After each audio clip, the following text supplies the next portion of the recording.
Well, yes, indeed. We're focusing on the economy.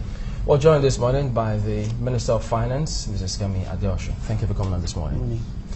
Well, speaking about the economy, I mean, of course, we know so many perspectives out there in terms of what's happening, what should be done, and what government plans to do. Perhaps start by telling us, what kind of strategy do we have? Do we have a national strategy to develop different phases of the economy? Yeah. Yes, we do, and we have a very strong one. I mean, and to answer your question, I've first of all got to situate it in terms of what we inherited and where we started from, because I think it's very important to know where we are today so that we understand where we can go and where this government wants to go. We inherited, unfortunately, really, for want of a better description, the worst of both worlds. So we've been through a period where oil prices were at their highest, and unfortunately during that period we did not invest. Not only did we not invest, we actually borrowed. Federal government has actually been borrowing to pay salaries for the last few years.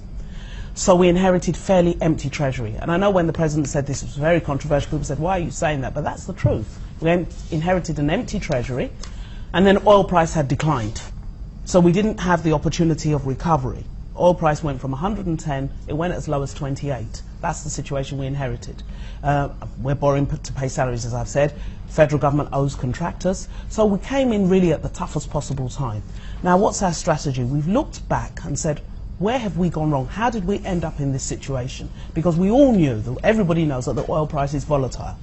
So we all knew that we needed to take steps to insulate the economy against the possibility that the oil price reduced. Unfortunately, we didn't do that. So what we're now trying to do is to reset the economy so that we never end up in this position again. And how do we do that? We have to have a more diversified economy. We have to have a more diversified revenue base.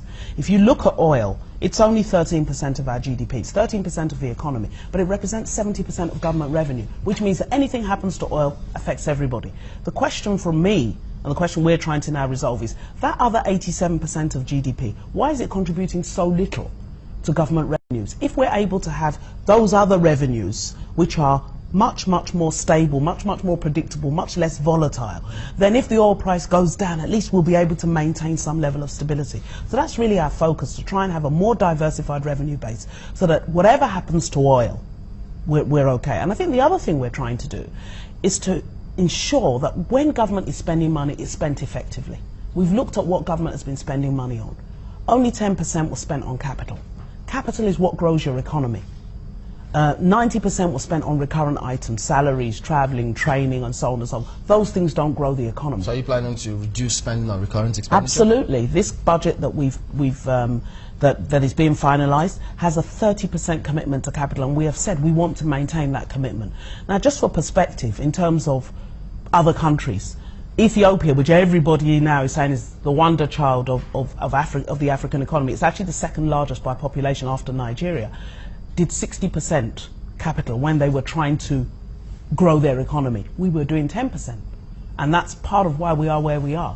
You know, unfortunately, that's the root cause of the situation we find ourselves in today. So we're trying to do we have a target in 4 years? 30% is we're trying to maintain 30% capital minimum as our target. And what does, I mean, let me just break that down and say, what does that capital, because we talk about capital, what does that mean? It's power. It's roads, it's rail, it's housing, it's the things that create jobs. Unfortunately, recurrent expenditure doesn't necessarily create jobs. Travelling to Dubai for a training course doesn't create any jobs in Nigeria. Building a house creates jobs for builders, carpenters, plumbers, then people buy the houses. Instead of being a tenant, they become a house owner. That's what we call capital formation. That's what actually grows an economy.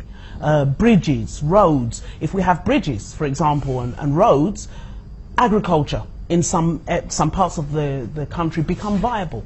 You know, it's very important that this be stated because we do know that, in the past administration, we had a pretty strong finance minister who was also the coordinating minister for the economy, and it's not for lack of trying that they weren't able to save. You did see some of the controversies between the state governments and the federal government as at that time. Do you think that is a challenge that you might inherit in terms of trying to persuade states on the need to save? I mean, these are states that you're currently bailing out.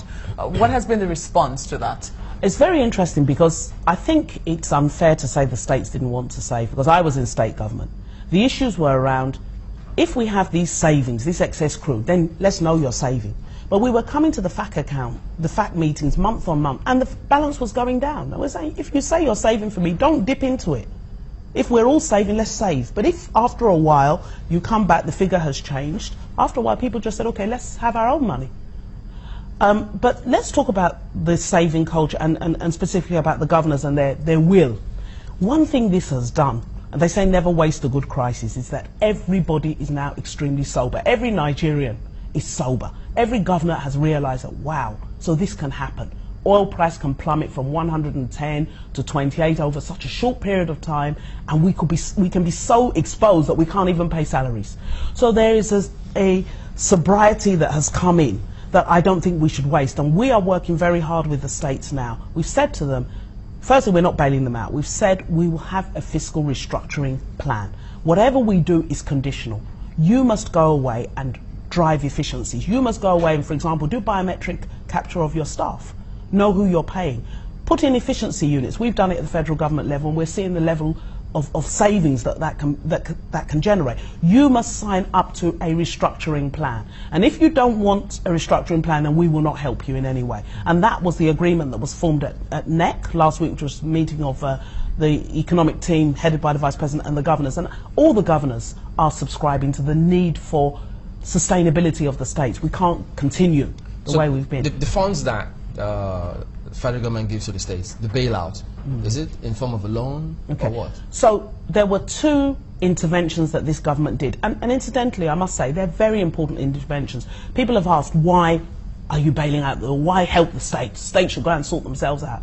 The truth is, outside of maybe Lagos and Abuja and maybe Port Harcourt, and a few other places like Ogun, Oyo, if state government does not pay salary, nothing happens in those states. The state government is the biggest employer of labour. Over 2 million people are employed by state and local government. So once they don't pay salaries, economic activity stops. And part of the slowdown that we're seeing, people don't get salaries, they don't pay their landlord can't pay school fees, so the knock-on effect, the multiplier effect of that is considerable. We believe we're trying to stimulate this economy. You cannot stimulate an economy if 2 million people, the largest single employer of labour across the nation, cannot pay salaries. It won't work. But sorry to cut you there, but it must have to stop. You don't have to continue giving them bailouts because what is happening now, we just might liken it to what happened when President Obama came on board in the United States. He had to bail out a lot of big firms and big companies and even some of those banks. But we're talking about a system whereby some of the states have been bailed out and now they're asking for more money. When will it stop? Right. And that's where the fiscal sustainability plan comes in. We're saying it's conditional. You will sign up and to say, this is my headcount target. I must not spend more than X percentage of my revenue on salaries. I must not grow my overhead by this amount. So we're making it conditional, and they will sign up. You see, to adjust an economy takes time. A governor cannot just come in. I know one of the commentators said it should just sack people. These are human beings. These are people who have a responsibility. So even if you want to gradually reduce headcount, there's a way to do it. But the first thing is, who are you even paying? Do you even know who your staff are? In many cases, and we've done this, we found ghost workers. We know there are ghost workers at stake. So clean house first. Understand what your true salary bill is. Is it sustainable? Do I have enough IGR with the federal allocation, do I have enough IGR to meet my expenses? These are things that you and I, all of us, do in how we manage our own personal finances. We're saying, do your housekeeping. That's a condition of, and it's not a bailout, it's a restructured loan. That's what we've done. We're also looking at the fact that, and the state governments have made this point, and it is in many cases a very valid point, that the federal government owes the states money in many cases. In many cases, the federal government has not maintained federal roads. In many states, and including the one that I was privileged to serve in, police, for example, is a federal government function. All the vehicles were provided by the state government. Running cost, fuel was being provided by state, and this is being replicated across the country. Are those some sort of payback to the state? Well, no, because what we think is that, and this is the fundamental, if we get federal government working properly, state governments then focus on what you are supposed to be focusing on. and then the system begins to work. Then local government focus on what you are supposed to be focusing on. But you know how it is. People don't belong to the federation. They live in a state. And if there are no services, they shout. And so people have to do something. And the nearest tier of government is the state governments. So there's a tendency for the state governments, and they've been doing this, go and borrow money to fix a federal bridge. No. Let's get the federal government to do the federal government's job, then the state government should do the state government jobs, and then let's separate responsibilities and have proper financial relationships between the two. I think that's what federation is about. Everyone knows his or her job at the end of the day. But I want to go back to the budget. It looks like there's some form of good news coming to you or coming to the country. The budget was pegged at $38 a barrel, but it seemed that we're witnessing some form of increase at the moment. It's gone up to about $40 a barrel, and if it stays there or it goes up again, which is another good news for us. Are you thinking of what we're likely to do with the excess that comes out of it? I get very uncomfortable when people start hoping on the oil price. That's exactly why we are where we are. When it was 110, what did we do with the excess? We have nothing to show for it. And because so that's why this question is important. That's why this question is important, because now we're getting to see that it's almost deja vu. We've seen this before. We're getting to see that we're rising again. Yeah. So if the finance ministry is looking in that direction, Nigerians will be concerned about what to do with the excess that comes out of it, so that we don't go down the road again with we were before. So are you thinking in that direction? Okay, let's say two things. We've set the benchmark price on an average of 38. So you remember that we've also had 28. So even though I think it's 47, if you look at the average for the year, I think the average, the World Bank and SA maybe will average at about 50. And yes, there should be an excess, and yes, we should invest that excess. That's got to be the way to go. We must invest it. We must have buffers. How's the sovereign wealth fund doing? Which is one area that some money was put into it. Do you intend to put some more money? We intend to. The sovereign wealth fund is doing well. It's making investments. It's going to do more. We want to reposition it and have it focused in line with government's objectives, which is this investments in infrastructure. Because we've recognised that even with 30% of the budget, the infrastructure gap is so wide that government alone cannot bridge it. So what we're hoping is that the sovereign wealth fund then becomes a channel to attract further private money, particularly from investment funds abroad, and brings more money into infrastructure. So we really want to focus the sovereign wealth fund on infrastructure, on toll roads, on bridges, on power plants, things that will get the economy growing.